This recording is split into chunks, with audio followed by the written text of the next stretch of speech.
ओम नारायण नारायण नारायण नारायण। सब मित्रों को राम राम, सबका स्वागत है। दोस्तों कैसे हैं आप सब।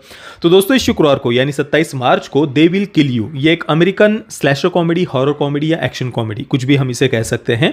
तो ये फिल्म भारत में थिएटर में रिलीज हुई है। केवल अंग्रेजी में इसे रिलीज किया गया है ए सर्टिफिकेट के साथ। मात्र 1.5 घंटे की ये फिल्म है। स्टार्ट और एंड क्रेडिट्स को पकड़ करके बहुत छोटी फिल्म है। मतलब फिल्म शुरू होने के बाद में तो 40 मिनट में तो इंटरवल आ गया था। वैसे 2 घंटे से छोटी फिल्मों को इंटरवल देना ही नहीं चाहिए। थिएटर वालों को इसके बारे में सोचना चाहिए, क्योंकि 40-45 मिनट में इंटरवल देने का कोई सेंस ही नहीं बनता है। चलिए, तो इस फिल्म के राइटर और डायरेक्टर है किरिल सोकोलोव, जो एक रशियन फिल्म मेकर है, और एंडी मशीटी इस फिल्म के प्रोड्यूसर है, जिन्होंने इससे पहले द फ्लैश, इट के दोनों पार्ट और इट सीरीज, इन जैसी फिल्मों को और सीरीज को उन्होंने डायरेक्ट किया हुआ है। दे विल किल यू का मैंने ट्रेलर भी नहीं देखा था। हाँ, बस इतना मुझे पता था, क्योंकि सोशल मीडिया पर कुछ बातें सामने आती रहती है, तो इतना पता था कि रेडी और नॉट फिल्म के जैसी ही इसकी थीम है। रेडी और नॉट का सेकंड पार्ट भी इसी शुक्रवार को, आने वाले शुक्रवार को थिएटर में रिलीज होने वाला है। उसके पहले पार्ट का हमने रिव्यू किया हुआ है। तो जस्ट इतना मुझे फिल्म के थीम के बारे में पता था, पर फिल्म का प्रेजेंटेशन कैसा है क्या, मुझे कुछ भी नहीं पता था, क्योंकि मैंने ट्रेलर ही नहीं देखा था। सबसे पहले थोड़ा सा संक्षेप में अगर कहानी के बारे में बताऊं तो एशिया रिव्स और मारिया रिव्स, ये इन दो बहनों की ये कहानी है। एशिया बड़ी है और मारिया उससे छोटी है। दोनों ही अपने दरिंदे पिता से डर करके भाग रही होती है पीछा छुड़ाने के लिए। 10 वर्ष पहले की घटनाएं वे दिखा रहे हैं। आजकल तो लगभग हर दूसरी तीसरी फिल्म में या वेब सीरीज़ में पेरेंट्स ही दरिंदे होते हैं। या तो बचपन में पेरेंट्स ने गाली दी थी, या कुछ हाथ उठा लिया था, या डांट दिया था, या टोक दिया था, या कुछ तो ऐसा दरिंदा पिता वगैरह दिखा देते हैं। उसके कारण से फिर बच्चा कुछ गलत मार्ग पर चला गया है, या पीटीएसडी का, मेंटल ट्रॉमा का शिकार है, या कुछ तो डिप्रेशन एंग्जाइटी का शिकार है, या फिर डिप्रेस रोतोड़ू चेहरा लेकर के घूम रहा है। मतलब हर दूसरी तीसरी फिल्म और सीरीज़ में वही देख करके वैसे तो मैं सच कहता हूँ पक गया हूँ मैं, पर अब क्या करें, जो है सो है। हर दूसरी तीसरी चीज़ में यही देखने को मिलता है। तो यहाँ पर भी एशिया रिव्स और मारिया रिव्स अपने दरिंदे पिता से डर करके भाग रही होती है। एशिया को यानी बड़ी बहन को अपने पिता पर गोली चलानी पड़ती है, पर गोली जैसे ही वो चलाती है, पुलिस वहाँ पर आती है और एशिया यानी बड़ी बहन वहाँ से भाग जा रही है। तो मारिया उसके बाद में पिता के ही पास रह जाती है। पिता गोली लगने के बाद में भी उन्होंने सर्वाइव किया था। अब 10 वर्षों तक एशिया जेल में रहती है। बाद में भाग तो गई थी, परंतु पुलिस के हाथों पकड़े जाती हो। 10 वर्ष तक जेल में थी। अब 10 वर्ष आगे फिल्म की कहानी तुरंत बढ़ जाती है, और अभी न्यूयॉर्क में एक दी वर्जिल नाम की एक बहुत ऊंची बड़ी ऐसी आलीशान बिल्डिंग है। वहाँ पर वो जाती है। एक मेड की जॉब उसे वहाँ पर मिली है। मेड की जॉब के लिए उसे कॉल आया था। अंदर जाते ही बड़ा सा ऐसा अच्छे से स्वागत वगैरह होता है, वेलकमिंग सब लोग दिखाए हैं। घर के जो ओनर है, जो मालिक दिखाए हैं, वो भी बड़े ही फ्रेंडली वगैरह व्यवहार उनका दिखाया है। उनमें से एक जो महिला है, जो ओनर है, उनमें से जो महिला है, वो तो अपना खुद का जैकेट निकाल करके एशिया को देती है, क्योंकि वो बारिश में भीग करके आई थी। इसके बाद में जब वो अंदर जाती तो हम देखते हैं कि एक बड़ी ऐसी सकरी गली है। उसी घर के एक पूरा फ्लोर दिखाया है, जहाँ पर जैसे होटल में होता है ना, दोनों साइड कमरे हैं और बीच में ऐसा गलियारा वो दिखाया है। तो काफ़ी लंबा वो गलियारा है, दोनों साइड काफ़ी सारे रूम्स हैं, और उनमें सारी मेड्स जो घर में काम करने वाली महिलाएं हैं, वो सब वहाँ पर रहती है। मतलब करीब 100 के करीब वहाँ पर, या 50 पता नहीं, काफ़ी सारी काम करने वाली लड़कियां वहाँ पर दिखाई है। सब एक ही कपड़ों में, और विचित्र सी हरकतें उनकी दिखाई देती है।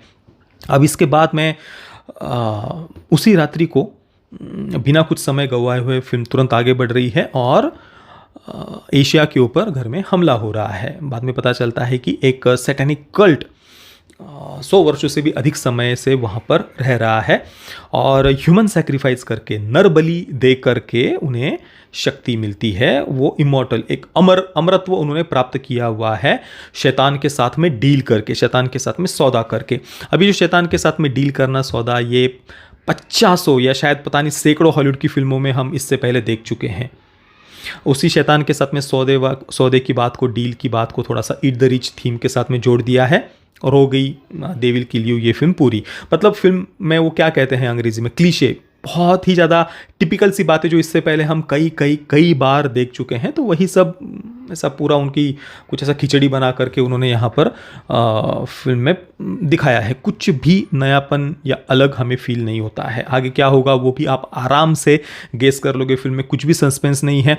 बस एक बात जो फिल्म की पसंद आती है वो है प्रेजेंटेशन। वो फनी था यानी ढेर सारा खून खराबा तो है ही। हालांकि रेडी और नॉट का जो पहला पार्ट है जो आज से करीब 6 वर्ष पहले आया था, वो मैं कहूँगा कि ज़्यादा बहुत काफ़ी बढ़िया था इससे। तो वो भी इट द रिच थीम वाला ही था।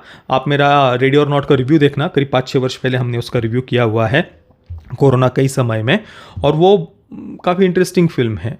थीम वगैरह जो भी हो, पर प्रेजेंटेशन बढ़िया था, रिच लगती है फिल्म दिखने में, और जो फनी टच भी दिया गया था वो भी बढ़िया था। सस्पेंस वगैरह भी उन्होंने बना करके रखा है।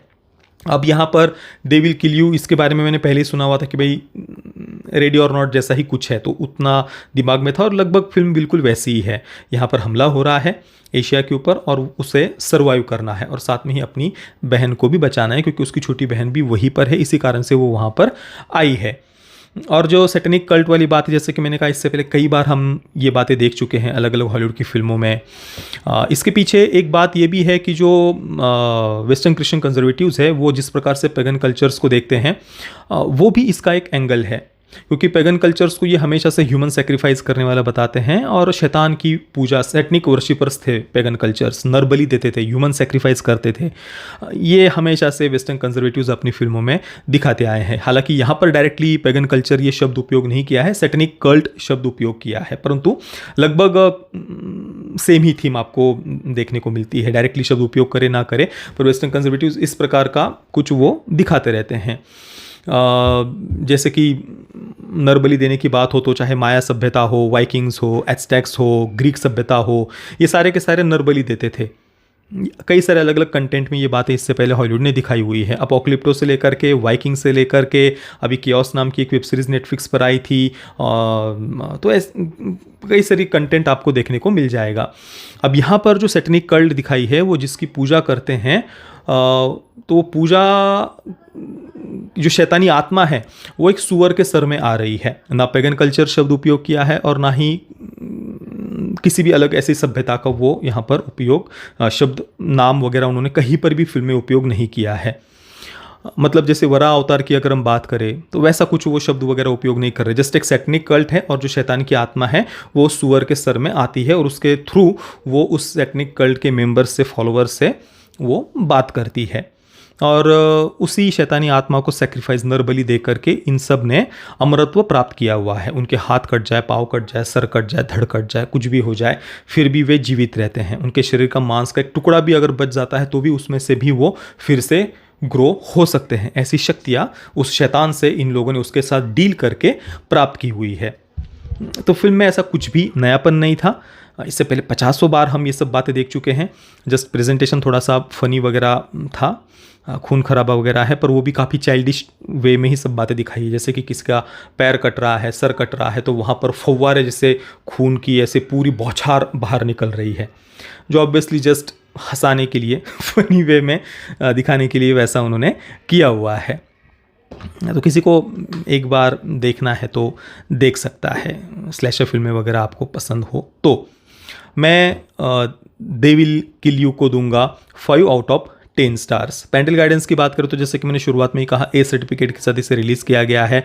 वायलेंस, खून खराबा वगैरह फिल्म में काफ़ी सारा है। शुरुआत में ही एशिया रिव्यूज़ का जो कैरेक्टर है, वो जब बारिश में भीग करके उस घर में आ रही है, तो कपड़े तो पहने हुए हैं, ढके हुए हैं, परंतु फिर भी पारदर्शी थोड़ा सा टॉप, ऐसा जो भी आप समझ जाइए जो भी मुझे कहना है।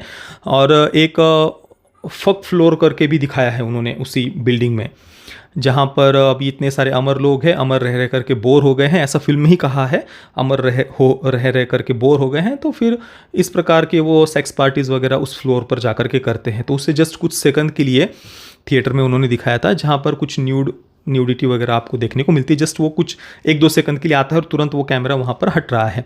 अब ओरिजिनल फिल्म में पता नहीं उसको कुछ ज़्यादा सेकंड में दिखाया हो, नहीं है, पता नहीं। थिएटर में जो दिखा वो मैंने आपको बताया। फिल्म जस्ट बिलो एवरेज ही हम इसको कह सकते हैं। बाकी जिन मित्रों ने इसे देखा है, आपका अनुभव कैसा रहा मुझे अपने नीचे कमेंट में अवश्य बताना। ये वीडियो देखने के लिए आप सभी मित्रों का बहुत बहुत धन्यवाद।